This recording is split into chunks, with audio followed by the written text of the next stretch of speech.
Far away in the vast stretches of space, on the edge of the Andromeda sector, there existed a planet unlike anything most humans could imagine. It was a world that had once been vibrant, full of life, color, and energy, but now it was slowly dying. The sky was tinged with strange, shifting colors, caused by chemical reactions in the atmosphere no longer balanced by nature. The oceans were dark and murky, carrying poisonous chemicals from 1,000 failed attempts to heal the planet. Once thriving forests were now blackened husks of their former selves, with trees that had been stripped bare of leaves and bark by diseases and insect infestations. The ground itself had begun to crack under the strain of seismic activity, which was made worse by the planet's weakening magnetic field. The inhabitants of this world, a highly intelligent and sensitive alien species, that had long since realized that their home was no longer safe for life, and they were desperate to find a solution. These aliens were unlike humans in appearance but shared the same urgent need to survive. They had advanced technology, far beyond what humans had experienced in their own planetary history. They built massive cities with towers reaching toward the clouds, with lights that glimmered like stars even in the dying daylight. Their societies were organized, efficient, and deeply connected. Education and science were treasured, and their greatest minds worked tirelessly to solve the problems threatening their world. But despite all of their progress, they could not overcome the natural decay overtaking their planet. Disease had spread not only among their population but also in their environment. The plants, animals, and even the air itself carried sickness that no technology could completely cure. It was a crisis unlike any they had faced before, a threat that did not come from war or enemies, but from the very world that had once nurtured them. That as their situation worsened, the alien leaders gathered in their central council chambers to discuss what could be done. They debated for hours, weighing the possibility of relocating their entire civilization versus the slim chances of finding an external savior. They had, in theory, the technology to send messages across the stars, but it was a complicated process requiring immense energy and precision. One small error, and their message would be lost forever, drifting into the void without reaching anyone. But as they watched their cities crumble and their people fall ill, they realized they had no other choice. If they stayed silent, their civilization would vanish without a trace, leaving only ruins and memories in the universe that would not even notice. With grim determination, they began preparing the message. It had to be clear, urgent, and simple enough that any civilization that received it would immediately understand the gravity of the situation. They encoded the signal with every tool they had, making sure it could traverse the vast emptiness of space without being distorted. The message was a plea for help, a call that said, in no uncertain terms, "We are dying. Please, help us. Our world will not survive another decade without intervention." They hoped that some benevolent civilization would receive the SOS and respond with aid, perhaps sending advanced technology, medicine, or even a fleet capable of evacuating their people. The aliens were careful to keep the tone humble, expressing their vulnerability without demanding aid, because they knew that in the cosmos, arrogance could lead to disaster. Once the message was finally ready, they launched it into the void. It was a burst of energy, a beacon of desperation, traveling faster than the speed of light as it raced across the emptiness of space. The aliens watched the signal depart with bated breath, knowing that there was no guarantee anyone would ever see it. They had no way to know whether the message would reach a friendly civilization or if it would disappear, lost forever among the countless other signals and cosmic noise that filled the galaxy. And yet, despite the uncertainty, hope stirred in their hearts. For the first time in years, they felt the possibility that they were not alone, that someone out there might hear their cry and extend a hand of salvation. Days passed, weeks passed. The aliens waited for a response that never came. The skies seemed darker, the winds colder, and the oceans more stagnant as the reality of their situation pressed down on them. The failure to receive any reply weighed heavily on the population, causing panic and despair to grow alongside the already present illness and environmental decay. Children no longer played in the streets.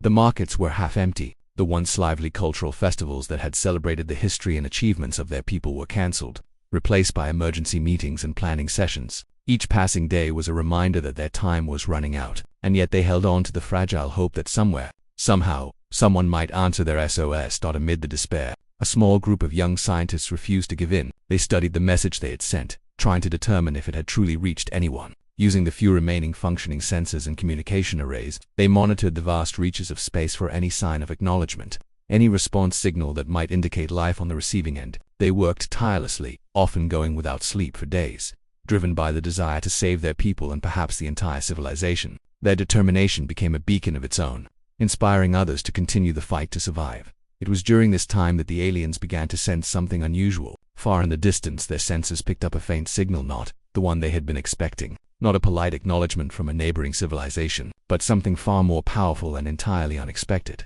The energy signature was unlike anything they had seen before. It was massive, organized, and precise, moving through space with a purpose that was immediately recognizable to the alien scientists as intelligence at work. It was a fleet, and though the aliens could not identify its origin at first, the sheer scale of it made their hearts race with both hope and fear. Could this be the help they had prayed for, or was it a threat? The fleet approached their planet with incredible speed, dwarfing the alien ships they had built with such pride. Each vessel was massive, bristling with technology and weapons that seemed designed to dominate and control any world. From the perspective of the aliens, who had hoped for gentle assistance or medical aid, the sight was terrifying. The signal they had sent for help had been answered, but not in the way they had imagined. Their minds raced as they tried to interpret the intentions of this approaching force. Were they coming to save them, or to conquer them? The uncertainty caused widespread panic, yet the aliens could not look away, for they knew that whatever this fleet was, it held the key to their survival or their destruction.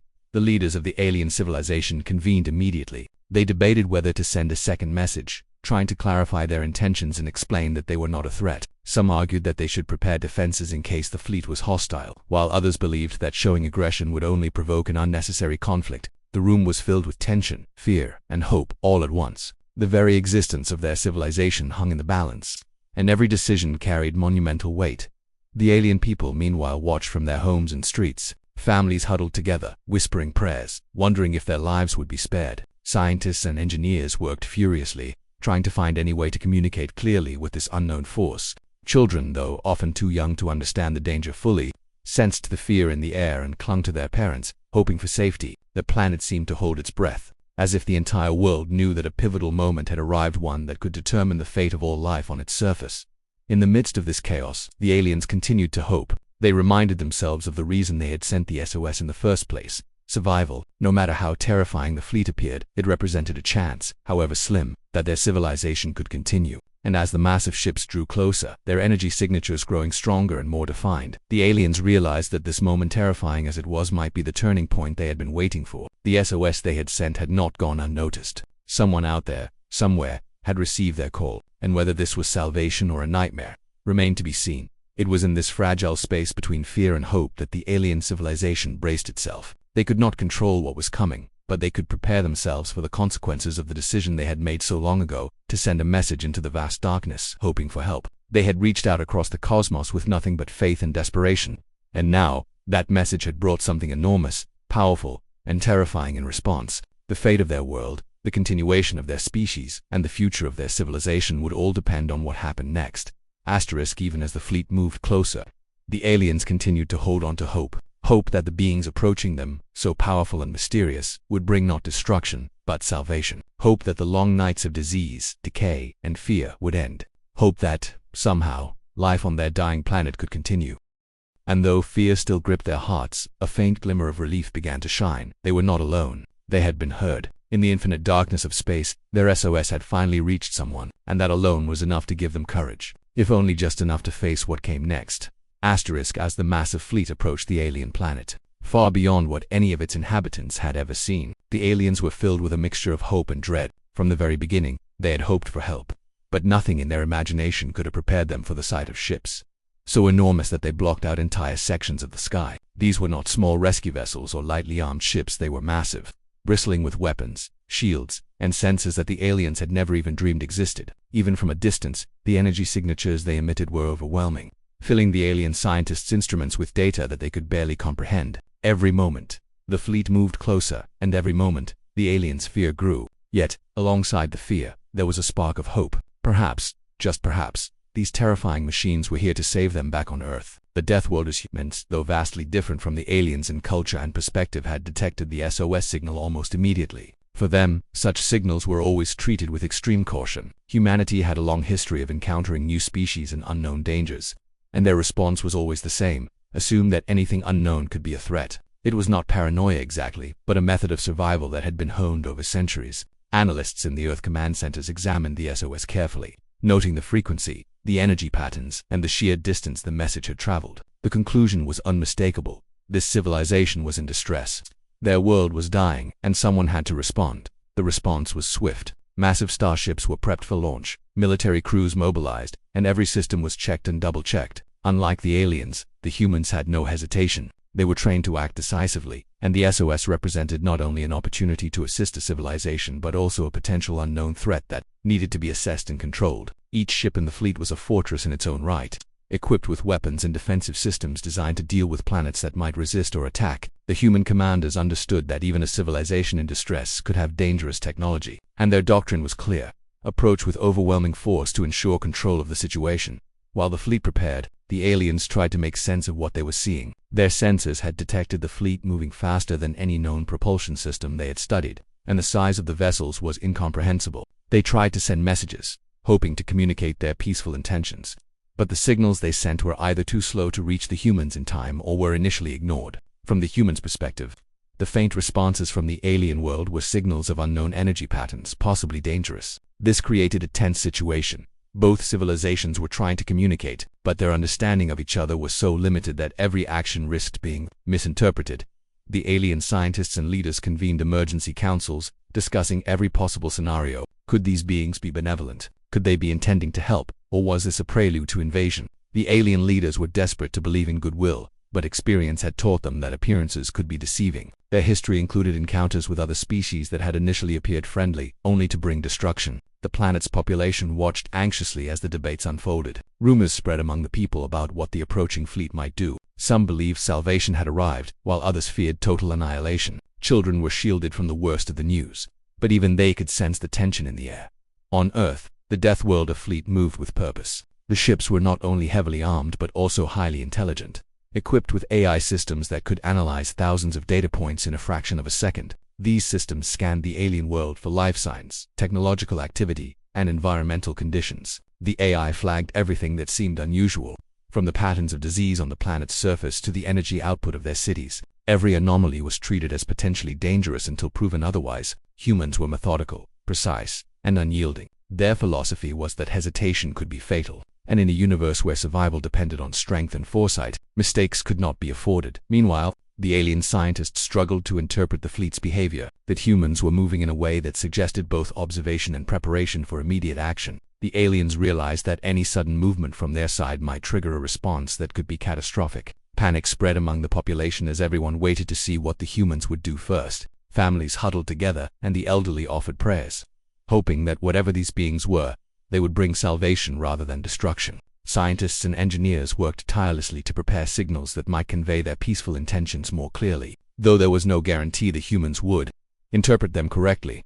The tension continued to build as the distance between the fleet and the planet closed. The humans' ships were enormous, with weapons and technology that were beyond the aliens' comprehension. The cities below tried to make sense of the looming shadows in the sky. The children pointed upward in awe, adults whispered in fear, and leaders debated their next steps. Every moment was filled with uncertainty. The aliens had hoped for a gentle rescue, but the scale and power of the arriving fleet made them realize that help, if it came, would not be ordinary or simple. Despite the fear, the aliens could not ignore a growing sense of awe. The technology of the humans was staggering. Ships moved through space with precision and speed that made the alien propulsion systems look primitive. The energy signatures of their weapons were enormous, but controlled with incredible skill. The aliens recognized intelligence and power when they saw it, and even if it was terrifying, there was no denying that they were witnessing something extraordinary. For all the panic, the alien scientists and leaders were forced to acknowledge that this might be their only chance at survival.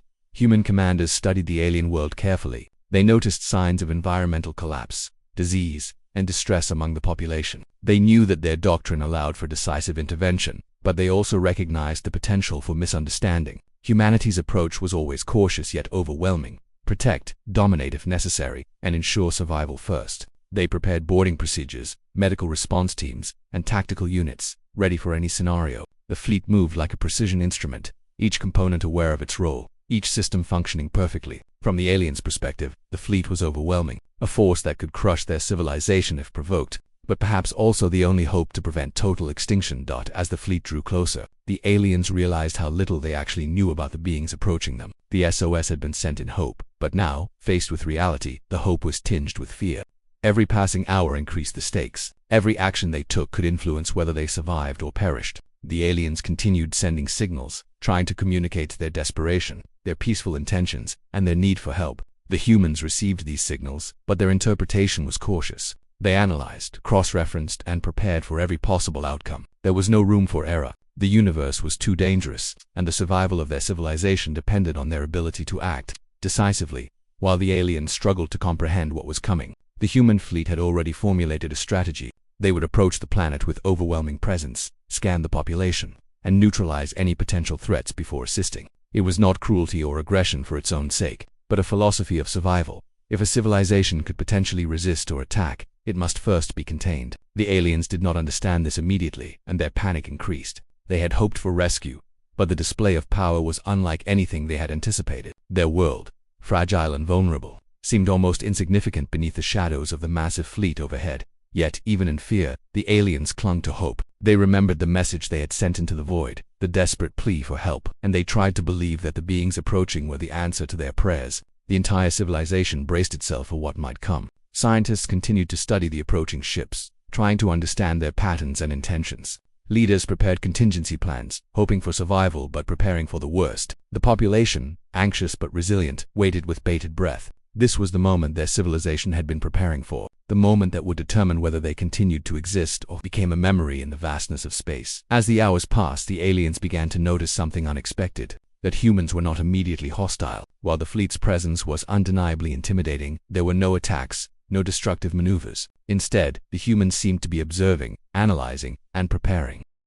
The alien scientists speculated about the intentions of these beings, trying to interpret their actions. Could it be that the humans were here to help after all? Could this massive, terrifying force be their salvation? They dared to hope, but the fear lingered. The line between hope and terror was thin, and every moment brought new uncertainty. The situation on the alien planet reached a fragile balance. Panic and awe coexisted, fear and hope intertwined. The fleet approached steadily. The humans analyzed every signal, and the aliens tried to communicate in ways that might be understood. Every action, every movement, had the potential to tip the balance toward survival or disaster. The aliens had sent their SOS into the void, hoping for help, and now they were faced with the reality of what that help looked like. Massive, powerful, and utterly alien. The future of their civilization, fragile and desperate, rested on the events that were unfolding in the skies above their dying world. Asterisk. As the massive human fleet drew closer to the alien planet, the tension in the alien cities grew to levels never before experienced. Every citizen felt it, not only the leaders and scientists who tried to make sense of the approaching ships. Families huddled together in their homes, hoping for the best but preparing for the worst. The fleet's size and power were overwhelming. Shadows of the colossal vessels stretched across the landscape, blotting out the sun in some areas, creating darkness in the streets and turning the skies into a terrifying panorama of steel and light. The air vibrated with the energy of the fleet, and even the strongest among the aliens could feel the fear gripping them. They had sent a simple plea for help, but now that plea seemed to have brought a force unlike anything they could have imagined. The alien scientists worked feverishly, analyzing every signal coming from the approaching fleet. The ships moved with precision, maintaining patterns that suggested intelligence and coordination far beyond anything the aliens had known. The aliens tried to interpret these movements, hoping to distinguish friendly actions from hostile ones, but every maneuver seemed to send mixed messages. One moment a ship appeared to observe a city from a distance, as if studying its inhabitants. The next, another ship's sensors scanned the planet with intensity that felt like an intrusion. Panic spread as the population debated what these signs meant. Could the humans be trying to intimidate them? Were these tests of compliance, or were the humans genuinely here to help, but in a way that the aliens could not immediately understand? The human commanders, on the other hand, treated the alien responses with a mixture of caution and pragmatism. To them, the alien signals were inconsistent, unpredictable, and potentially threatening. They observed patterns that suggested defensive actions by the aliens, such as the movement of small craft and energy bursts from the planet's surface, and immediately classified them as potential aggression. In the Deathworlder philosophy, survival came first. Any civilization that might resist or misinterpret human presence could create a deadly conflict if not contained. The humans were trained to anticipate the worst, and they prepared for it. Boarding teams, weapon squads, medical teams, and security protocols were all activated. They moved like a living machine, each part aware of the other, each ready to respond instantly to any scenario. The aliens,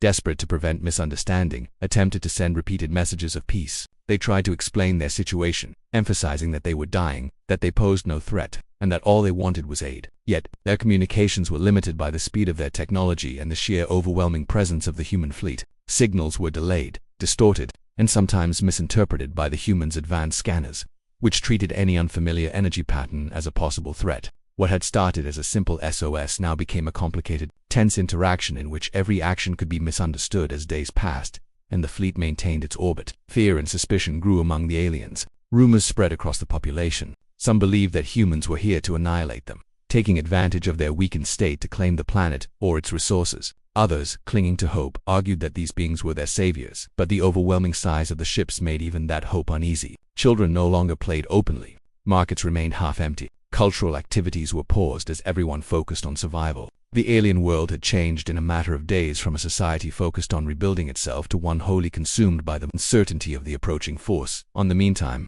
tensions within the human fleet also began to rise. The Deathworlders noticed signs that could be interpreted as resistance from the planet's inhabitants. A few small craft attempted to approach human ships, and energy bursts were detected near city centers. While these actions were defensive or desperate in nature, the humans interpreted them as hostile. Commanders debated whether to strike preemptively, fearing that hesitation could allow the aliens to develop technology capable of attacking the fleet. Protocols emphasized decisiveness, and a single mistake could have disastrous consequences. Orders were given to tighten control, deploy additional monitoring drones, and prepare weapons for immediate engagement. Each passing hour made the situation more dangerous, and yet, human philosophy demanded action in the universe. Indecision could be as deadly as combat. As the fleet's presence continued, alien leadership struggled to maintain order. Panic began to manifest not just in fear of the fleet, but in fear of one another. Some factions accused others of conspiring with the humans, while others feared that the fleet itself might be manipulated by unknown enemies. Within the cities, energy was diverted from hospitals and essential systems to emergency communication arrays, desperately trying to establish clearer contact with the humans. Engineers,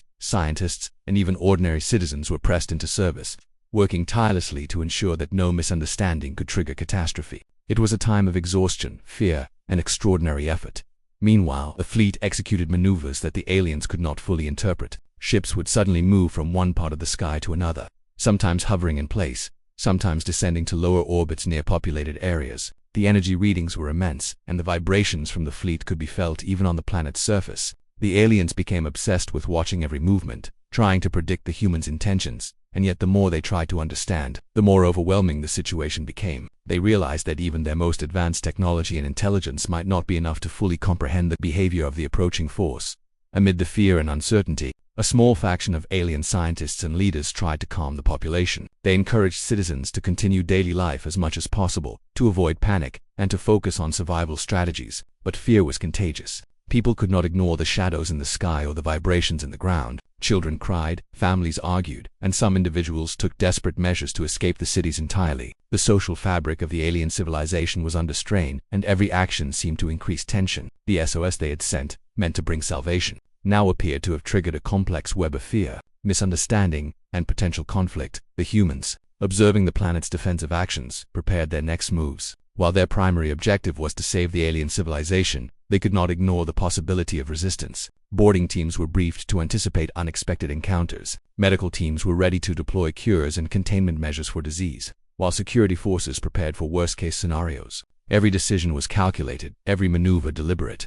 To the humans, what might have looked like aggression from the aliens was simply uncertainty and survival instinct. They understood the stakes perfectly, and they were determined to control the situation completely before any real aid could be given. The situation became more complicated when the aliens attempted to send emissaries in small spacecraft to approach the fleet. These ships were slow, fragile, and poorly equipped compared to the massive Deathworlder vessels. From the humans' perspective, they appeared to be attacking or testing defenses. Within minutes, the humans deployed countermeasures, disabling the alien ships before they could reach their targets. Panic and horror spread among the alien population. What they had hoped would be a peaceful gesture was now seen as proof that the humans were not merely rescuers but an overwhelmingly dominant force. The fleet's actions, while intended to maintain safety, that had triggered fear and resistance, creating the very conflict they had hoped to avoid.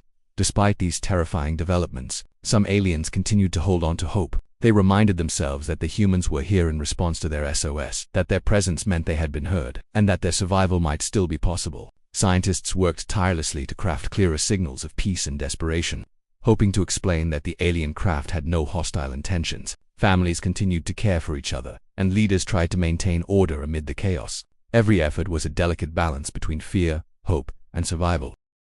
The rising tension reached a point where both sides were aware that any small misstep could escalate into disaster. The humans' overwhelming presence and readiness for combat intimidated the aliens, while the aliens' desperate attempts at communication and defensive maneuvers caused the humans to prepare for conflict. The planet's surface became a hive of anxious activity. Scientists monitored the skies constantly, while leaders negotiated internally over the best way to maintain peace. The humans continued to analyze every signal, treat every anomaly as potential hostility, and plan contingencies for a wide range of outcomes. Amid the fear, AW began to take root. The aliens could not deny the sheer power and intelligence of the humans. Ships moved with a precision that suggested absolute control over their technology. Energy readings indicated weapons and defensive systems far beyond the alien imagination. Even as terror gripped them, they realized that the beings approaching were extraordinary. Their civilization had never encountered such a force, and while fear remained, awe sparked a glimmer of hope. Perhaps these beings, terrifying though they were, could indeed be the salvation they had been praying for. The rising conflict between perception and reality became the defining feature of these days. Aliens feared destruction, humans feared resistance, and both sides struggled to understand one another. Every movement, every signal, every choice became part of a tense dance of misunderstanding. Panic, hope, fear, and awe combined to create a situation that could erupt at any moment. And all the while, the human fleet moved closer, ready to act decisively, and the alien civilization waited, trembling, hoping their SOS had not led them to certain doom. The alien leaders faced the harsh truth. Survival depended on careful communication, calm action, and perhaps the courage to trust the unknown. Yet, trust was difficult when confronted by overwhelming power and incomprehensible technology. The rising conflict had created a delicate balance, with every decision potentially leading to salvation or destruction. And so, the alien civilization braced itself, aware that the next steps they or the humans took would determine the fate of their entire species. Asterisk. The tension that had been building for weeks on the alien planet finally reached a point where fear, desperation, and misunderstanding collided into chaos. Every citizen felt it. From the smallest child to the oldest elder, the sky was filled with the massive human fleet, each ship moving with incredible precision and overwhelming presence. Their size alone made the planet seem small, vulnerable, and exposed. The aliens had hoped for a peaceful rescue, a chance to save their dying world. But what had arrived was far beyond anything they could comprehend. The shadow of the fleet stretched across cities and plains, a constant reminder that they were no longer in control of their destiny. Panic was inevitable. It started with a single alien craft, desperate to communicate directly. A team of scientists and engineers had prepared a small vessel, lightly armed only for navigation, intended solely to approach one of the human ships and signal piece. They had spent days calculating the trajectory, monitoring energy patterns, and attempting to time their launch when the fleet's scanners might be least sensitive. This vessel carried the hopes of a dying civilization. It was slow, fragile, and far weaker than even a single component of the human fleet. Yet it represented the aliens' courage and desperation. They hoped that direct contact might prevent catastrophe and finally convince the humans that they were not a threat. When the vessel moved toward the fleet, the humans detected it almost immediately. Their sensors, designed to identify even the faintest energy signatures at incredible distances, registered the approaching ship and classified it as a potential threat. From the human perspective, the alien vessel's sudden approach was aggressive, and though the humans could not yet know its intentions, their doctrine was clear. Any unidentified movement toward the fleet must be contained. But humans had no time to speculate, and hesitation could be dangerous. Orders were given to neutralize the vessel immediately. Before it could reach the larger ships, the destruction of the alien craft happened in an instant. The aliens watched in horror as the vessel they had poured hope, ingenuity, and courage into was obliterated. A brilliant flash in the sky marked its end, and then silence, followed by a deep, pervasive fear. Panic spread like wildfire. Citizens fled the streets. Alarms rang across cities and families huddled together, crying and praying. Leaders and scientists convened emergency councils, trying to understand what had gone wrong. How could a simple attempt at communication be met with such destruction? What had they done to provoke this overwhelming response? The very beings they had hoped would save them now appeared almost invincible, terrifying, and merciless. At the same time, the humans continued their observations. From their perspective, the alien response had been unpredictable and potentially hostile. Small craft moving toward their ships were seen as possible probes or attacks. Energy readings from cities suggested defensive measures, perhaps even primitive weaponry. In a universe where survival depended on decisiveness, the humans could not take any chance. They prepared to deploy additional countermeasures, moving troops and technology closer to the planet's surface to monitor and control every possible threat. Their doctrine left no room for error. Misjudging even a dying civilization could have catastrophic consequences. The breaking point for the aliens came not just with the destruction of the vessel, but with the realization that the humans' presence was absolute and unavoidable. The fleet's ships moved with precision, blocking the skies, monitoring every signal, and maintaining positions that prevented escape or intervention. Entire cities were under observation. The aliens understood that no action they took could change the overwhelming dominance of the humans. The balance of power was shattered. They had sent a plea for help, and the answer had arrived, not as aid, but as a force so immense that survival depended entirely on understanding it. Understanding it seemed almost impossible. Fear transformed into desperation. Alien leadership worked around the clock to try to communicate more clearly, sending repeated signals emphasizing their peaceful intentions. Scientists scrambled to create new messages, using every method available, attempting to translate their intentions into energy patterns the humans could understand. They've sent messages describing the planet's dying condition, the disease sweeping the population, and a need for aid. Citizens were encouraged to cooperate fully, to avoid any movements that might be interpreted as hostile. The entire civilization had become a single organism of hope, fear, and meticulous action, yet the humans still treated anomalies as potential threats. The approach of small groups of alien vessels, energy fluctuations near cities, or sudden movements of populations were all interpreted as possible resistance. In response, the humans deployed drones and monitoring units to neutralize any potential danger. This approach, precise and efficient, created a paradox. Every attempt the aliens made to communicate, to demonstrate peace, was simultaneously treated as possible aggression. Miscommunication became almost inevitable, and the scale of misunderstanding reached critical levels. Amidst the chaos, individual stories unfolded. Scientists who had designed the destroyed vessel were left in shock, staring at the empty space where their creation had vanished. Engineers and pilots debated what they could have done differently, replaying calculations over and over in their minds. Citizens feared for their families, unsure whether the humans would continue to destroy anything that moved. Families hid in basements and tunnels, holding each other close, whispering prayers for survival. Children too young to fully comprehend the scale of the crisis felt the fear radiating from their parents, adding to the collective tension. The entire planet seemed to vibrate with anxiety. The breaking point was further intensified by human communication, or rather, the lack of it. Humans observed, monitored, and acted according to their own protocols, but they had no intention of explaining their decisions in terms the aliens could immediately understand. To the humans, overwhelming presence and readiness were measures of control and safety. To the aliens, the lack of explanation appeared cruel and incomprehensible. Every action taken by the humans amplified the fear, creating a scenario where the alien civilization felt trapped, powerless, and on the brink of destruction. Even as panic spread, some alien leaders attempted to maintain calm. They reminded their people that the humans had responded to their SOS, that their survival was still possible, and that careful cooperation might avert catastrophe. Scientists and engineers worked tirelessly to craft new signals, adjusting energy patterns and frequencies in attempts to reach human understanding. Families followed instructions to avoid unnecessary movement. Civilians maintained essential systems and medical facilities, trying to prevent the collapse of society amid fear and uncertainty. The effort required was enormous, but they persevered, driven by the knowledge that the very survival of their species depended on it. On the human side, every movement was calculated. Drones monitored the surface constantly, analyzing energy readings, structural integrity, population movements, and environmental hazards. Weapon systems remained ready but restrained, deployed as a precaution rather than a prelude to attack. Medical teams prepared solutions for disease, contamination, and injury, while security forces remained alert to every potential anomaly. Every human decision was made under the doctrine of precaution, and every precaution was designed to control, contain, and preserve life. Though to the aliens, it appeared terrifying and overwhelmingly aggressive. The destruction of the first alien craft became a symbol of the breaking point for the planet. It was proof that their world, their technology, and even their courage could be rendered meaningless by the sheer scale of the humans. Citizens no longer debated. Fear had overtaken reason. Scientists who had once held hope now feared that any action might provoke further destruction. Leaders realized that their control over the population was fragile, and every day required extraordinary effort to maintain order. The civilization teetered on the edge of collapse, not from disease or decay alone, but from the psychological impact of facing a force so vast, intelligent, and unknowable. Yet paradoxically, the breaking point also ignited a spark of determination. Alien scientists, engineers, and leaders understood that their survival depended on cooperation, careful observation, and unrelenting communication. Every signal sent, every action taken, every attempt at clarity became a lifeline. Citizens who had panicked returned to work, hospitals continued to function, and scientists recalculated new methods of contact. Even as fear remained, hope became intertwined with the breaking point. That aliens realized that they were facing a civilization unlike any they had encountered, and that understanding this force was the only path to survival.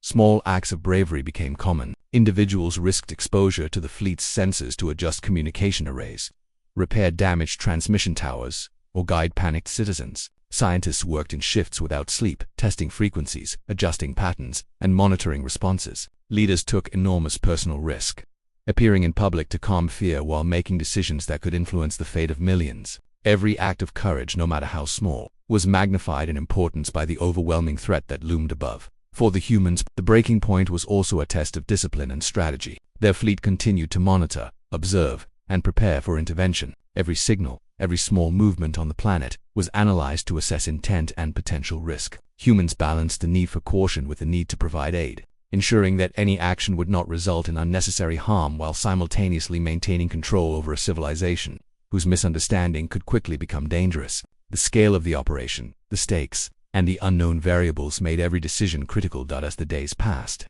the alien civilization collectively understood the magnitude of the challenge. Their world, already fragile from disease and decay, was now tested by fear, miscommunication, and the presence of a power so vast it could crush them without effort. The breaking point was not a single moment but a series of interconnected events: the destruction of the vessel, the overwhelming presence of the fleet, the misinterpretation of defensive actions, and the psychological impact of facing a civilization beyond comprehension. It was the moment where the fate of the planet hung in perfect balance, teetering between survival and disaster, and yet, even at this point, hope persisted. The aliens recognized that the humans had come in response to their SOS, and that their survival depended on understanding and navigating this terrifying new reality. Every signal, every act of compliance, and every effort to communicate became a lifeline. They knew that survival required courage, patience, and the ability to endure fear. The breaking point had arrived, but it was also the catalyst for the next phase, a shift from fear and misunderstanding toward cautious engagement, where life or death would depend on the actions of both civilizations in the moments to come. After the terrifying moments of misunderstanding, miscommunication, and panic, the situation began to shift slowly. The aliens, who had been living in constant fear of destruction, realized that the humans were not actively attacking, while the fleet's presence remained overwhelming and the ships still loomed like giants in the sky.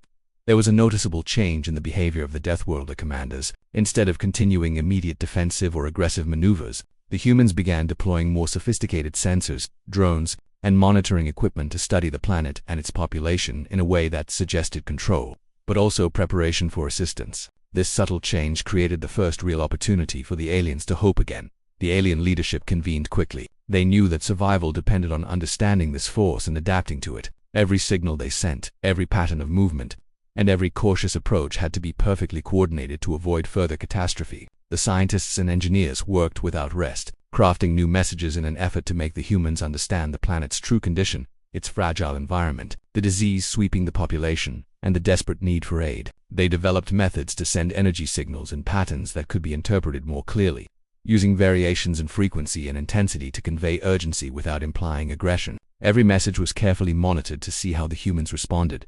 The humans, in turn, observed and interpreted. Their advanced AI systems analyzed the alien transmissions, cross-referencing them with countless possible interpretations. Initially, the messages were confusing, but patterns began to emerge. The humans could now differentiate between defensive maneuvers, attempts at communication, and accidental energy bursts from environmental instability. Commanders recognized that the aliens were not attacking, that their vessels were fragile, and that the signals were cries for help. This realization marked a turning point in the operation. The humans shifted from a posture of immediate containment to a more measured approach. They would intervene, but only in ways that ensured total control while providing aid. The first step was to stabilize the planet's environment. Using advanced orbital technology, humans deployed devices to purify the air and water, neutralize toxic chemicals, and stabilize geological activity. Entire regions were targeted for intervention, and the changes were immediate and dramatic. The atmosphere slowly began to clear, the oceans stabilized, and harmful chemical reactions were neutralized. From the alien perspective, the transformation was miraculous but also terrifying. The humans were capable of reshaping their planet on a scale the aliens could never have imagined. Cities that had been choking under pollution and disease suddenly found their skies brighter, their air cleaner, and the vibrations of chaos and collapse diminishing. Medical intervention followed. The human fleet deployed drones, supplies, and teams of advanced medical AI to treat the disease that had spread across the alien population. The technology was unlike anything the aliens had experienced. The drones moved with precision, scanning entire regions, identifying infected individuals, and delivering treatments in minutes. Complex medical procedures were performed remotely by AI systems that required no physical presence, and healing compounds far beyond alien science were administered systematically. The death rate began to drop, and panic slowly gave way to cautious optimism. People who had feared they would not survive even another week began to see signs of recovery. While the immediate threats of disease and environmental collapse were being managed, the humans also focused on infrastructure. Buildings damaged by environmental instability were reinforced, energy grids restored, and communication networks repaired. Even transport systems were adjusted to ensure mobility and efficiency across the planet. The aliens watched as entire regions were transformed with a precision and speed that seemed magical. The humans' approach was decisive, systematic, and uncompromising. But it worked. For the first time in months, the population could step outside without fear of environmental collapse, without worrying about contaminated water, or worrying that a simple movement could trigger further chaos. The aliens struggled to understand the humans' motives. The intervention was harsh, precise, and absolute. It was not gentle in the way their own civilization might have assisted a desperate neighbor. It was overwhelming, total, and controlled. But it was also effective. Slowly, fear began to be replaced by citizens started to comprehend the true scale of the humans' capabilities. The fleet, the technology, the precision, everything suggested that these beings could, if they chose, destroy the planet entirely. Yet, here they were, using that power to save it. Hope blossomed amidst awe, a fragile but powerful recognition that their civilization was being given a second chance. The aliens continued their cautious attempts at communication. Scientists sent data about remaining disease hotspots, regions still suffering from environmental instability, and populations in need. The humans responded, deploying additional resources and adjusting strategies based on real-time data. Every interaction reinforced the pattern. The humans were not here to punish, conquer, or harm, but to stabilize, heal, and save. Misunderstandings that had almost led to catastrophe were being replaced by a slowly growing trust, tentative but real. The breaking point that had paralyzed the planet was now the foundation for recovery. As the days turned into weeks, alien communities began to emerge from hiding. People returned to streets, markets reopened, and cultural activities restarted cautiously. Children played in spaces that were now safe. Families moved through repaired neighborhoods, and scientists documented the changes with amazement. It was the first time in months that the population felt a sense of normalcy, however fragile. The humans, for their part, continued to maintain a visible presence, monitoring the planet to ensure that no hidden dangers remained, and that the recovery could proceed uninterrupted. In addition to environmental and medical aid, the humans introduced technological solutions to long-term problems. They provided systems to stabilize the planet's climate, water purification networks, and energy grids that required minimal human intervention to maintain. They also shared knowledge in limited, controlled ways to help the aliens sustain these systems. The process was careful. Too much information at once could overwhelm the population, but enough was provided to ensure they could eventually take over maintenance. The aliens marveled at the scale of the intervention. For them, the humans were simultaneously terrifying and benevolent, harsh in method but undeniably effective. One of the most dramatic moments came when a section of the planet's largest city, which had been at the brink of collapse, was stabilized almost instantaneously. Buildings that had been crumbling were reinforced, power was restored, and entire districts became habitable again. That citizens could see the results of human intervention with their own eyes. Panic was replaced with gratitude, fear with cautious admiration. Slowly, the alien civilization began to understand that the humans' methods, while overwhelming, were designed to save rather than destroy.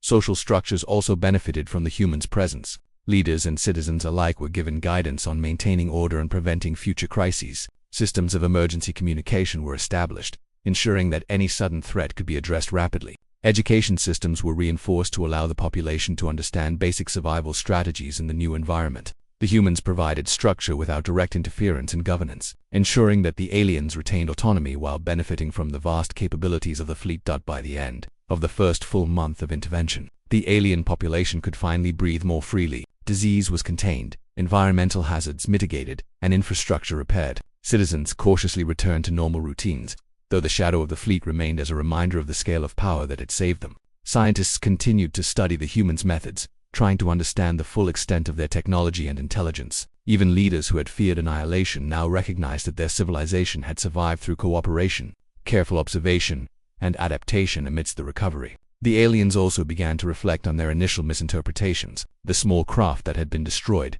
the initial panic, and the fear of attack had all been misunderstandings caused by differences in perspective and technology. They realized that the humans' overwhelming power, which had seemed threatening at first, was precisely what had enabled the complete stabilization of their planet. Without the sheer capability of the fleet, the environmental, medical, and infrastructural interventions would have been impossible. What had once been perceived as danger was now understood as the essential mechanism of survival.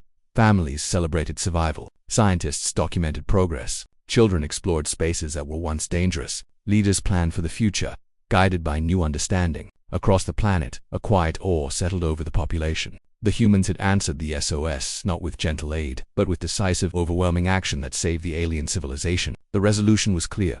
Survival had been ensured, though not in the way the aliens had expected. The humans' methods were foreign, intense, and extraordinary, but they worked. Civilization could continue, and hope returned in ways that had seemed impossible just weeks before. The alien civilization had transformed. They were no longer simply surviving, they were recovering. The humans, the Deathworlders, had reshaped their world and preserved their species in ways beyond imagination. Citizens could once again look to the skies without terror. Though respect and caution remained, they understood the true nature of the beings who had intervened, immensely powerful, intelligent, precise, and uncompromising. They had survived because of their courage, their persistence, and their willingness to adapt to the overwhelming presence of the Deathworlder fleet. In the days following the massive intervention, the alien world began to settle into a state of cautious peace. The Deathworlder fleet, still hovering above in its immense formation, had completed the primary phase of its work, stabilizing the environment, containing disease, and repairing infrastructure. From the alien perspective, life had changed more in these weeks than it had in decades, perhaps centuries. Entire systems that had been collapsing were now functional, and regions that had been on the brink of ruin now stood resilient, thanks to the humans' overwhelming technology and decisiveness. Yet, alongside the relief, there remained a profound sense of reflection. The aliens had survived a threat far greater than any they had faced, and the experience left an indelible mark on their civilization. Leaders across the planet held meetings to assess the new reality. They acknowledged that without the humans' intervention, the outcome would have been catastrophic. Entire populations, already weakened by disease and environmental collapse, would likely have perished. Cities that were once crowded and vibrant had been reduced to rubble and despair, and the survivors would have faced years of struggle just to reclaim what they had lost. Instead, the intervention had not only saved lives but had restored stability at an astonishing rate. The leaders reflected on the scale of the humans' capabilities, realizing that this was not mere luck or chance. The Deathworlders were intelligent, methodical, and extraordinarily powerful, capable of reshaping a civilization in ways the aliens could barely imagine. Scientists and engineers became central to the reflection. They spent hours documenting the interventions, studying the technology used, and attempting to reverse engineer what they could without risking misuse. Advanced medical drones had eradicated diseases that had plagued entire regions. Environmental stabilization systems had prevented further ecological collapse, and infrastructural repairs had been executed with such precision that even the most experienced alien engineers were astounded. The humans' methods were overwhelming in scale, but they were also precise and effective. For the first time, the alien scientists began to understand the sheer scope of what was possible when knowledge, technology, and decisiveness were combined in a civilization that operated without hesitation or compromise. The population, too, began to reflect on what had happened. Families who had once lived in fear were now able to venture outdoors without concern for environmental hazards or disease. Children played freely in open spaces that had once been dangerous, and markets and public areas slowly returned to life. The collective memory of fear remained, but it was now accompanied by awe and gratitude. Citizens marveled at the scale of the humans' intervention. Recognizing that their survival had depended on beings far beyond their understanding, they began to comprehend that the humans' overwhelming presence, initially terrifying, had been the key to ensuring their safety. Fear had transitioned into cautious respect. In educational institutions, the events were discussed and analyzed extensively. Teachers, scholars, and students sought to understand the dynamics of the SOS, the arrival of the humans, and the series of events that had led to the planet's survival. Courses were developed to examine the decision-making of both the alien leaders and the human commanders, focusing on communication, strategy, and crisis management. Young people who had been children during the crisis began to learn lessons about courage, adaptability, and the importance of understanding forces far greater than oneself. History was being rewritten almost in real time.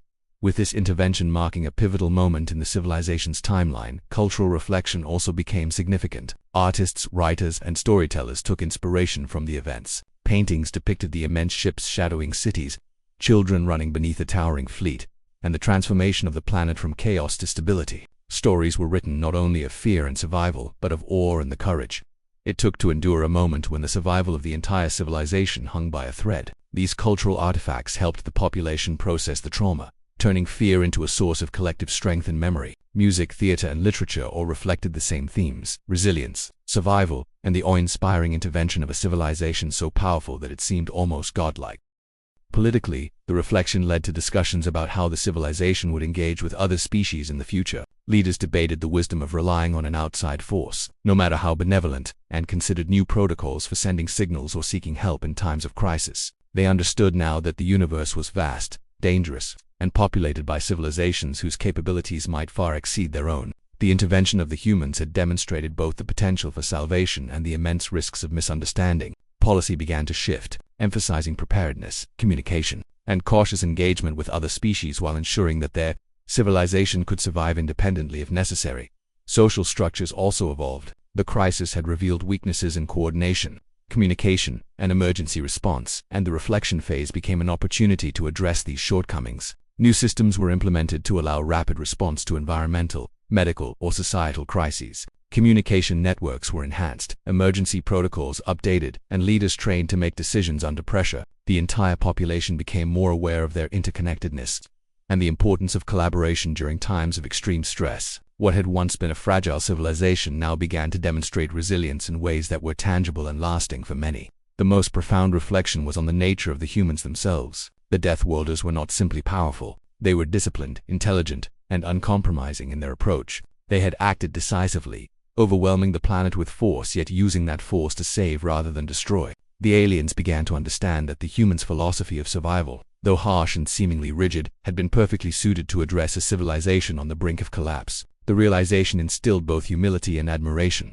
The aliens recognized that their survival had depended on beings who were entirely unlike themselves, beings who saw danger and acted with absolute decisiveness, combining intelligence, power, and precision in a way that ensured outcomes rather than leaving them to chance. The reflection phase also inspired a re-evaluation of the alien species' own capabilities and limitations. They recognized the fragility of their civilization, how quickly panic, disease, and environmental instability could bring them to the edge of extinction. They also acknowledged the resilience, ingenuity, and courage that had allowed them to endure the initial stages of the crisis. Scientists, leaders, and citizens all took lessons from the events: the importance of preparation, the need for clear communication, and the value of courage in the face of incomprehensible threats. While the humans had provided the tools for survival, the aliens realized that their own actions, decisions, and willingness to adapt had also been critical across the planet. Ordinary citizens reflected on their personal experiences. Families recounted nights spent hiding in fear. Children remembered the terror of seeing massive ships shadow their cities, and adults thought back to the panic and uncertainty that had consumed them. Yet, as the planet stabilized, these reflections became intertwined with gratitude and awe. People realized how close they had come to losing everything and how miraculous it was that their civilization had been preserved. Daily life slowly returned, but with a heightened awareness of the stakes they had faced and the extraordinary nature of the intervention that had saved them. Scientists continued to study the humans' technology, not just for practical purposes but also for understanding. The medical drones, environmental stabilizers, and infrastructural systems were analyzed to learn principles that could eventually be replicated or adapted within the aliens' own technological limits. The lessons were both practical and philosophical. The humans' approach was total, decisive, and uncompromising. Yet it also embodied the principle that overwhelming capability could be used to protect rather than dominate. That aliens began to incorporate these lessons into their own education, governance, and planning, creating a legacy from the intervention that would last for generations.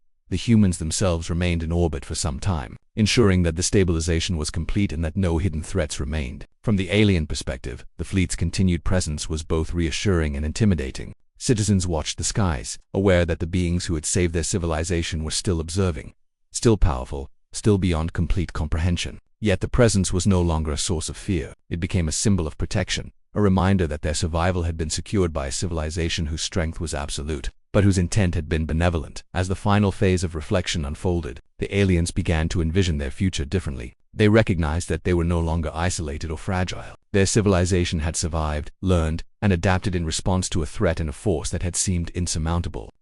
The intervention of the humans had catalyzed a transformation, not only in their physical environment but also in their collective mindset. They had faced annihilation, experienced overwhelming power, and survived through courage, adaptation, and cooperation. This reflection led to a profound shift in perspective. The universe was vast, dangers were immense, but survival, knowledge, and resilience were possible when combined with courage and understanding. The event became a central narrative in the history of the alien civilization. Stories were told of the fleet that answered their SOS, of the terror and awe that had gripped them, and of the transformation that followed. Cultural memory preserved the lessons. Fear could be overcome, intelligence and courage could ensure survival, and overwhelming power, when applied with purpose, could save rather than destroy. Children grew up learning about the intervention, understanding both the terror they had faced and the hope that had been restored. The story became a foundation for values, education, and governance for generations. The aliens had faced a force beyond comprehension and had emerged intact, changed, and wiser. They understood the value of decisiveness, the importance of clear communication, and the power of courage. They also recognized that their civilization's future depended on vigilance, adaptability, and learning from encounters with civilizations far stronger than themselves. The Deathworlders' intervention had provided salvation, but it had also provided knowledge, perspective, and a model for resilience in an unpredictable universe. Even as the humans eventually departed, leaving behind stabilized systems, medical solutions, and infrastructural support, the aliens continued to reflect on the lessons learned. The fleet's presence would always be remembered, not as a threat but as the turning point in their history. The moment when survival was ensured by beings who were entirely unlike themselves. Their civilization was stronger, wiser, and more capable because of it. The aftermath was not just the return to normal life but a deep, lasting understanding of the universe, the limits of their own abilities, and the extraordinary possibilities that lay in the courage, decisiveness, and intelligence of others.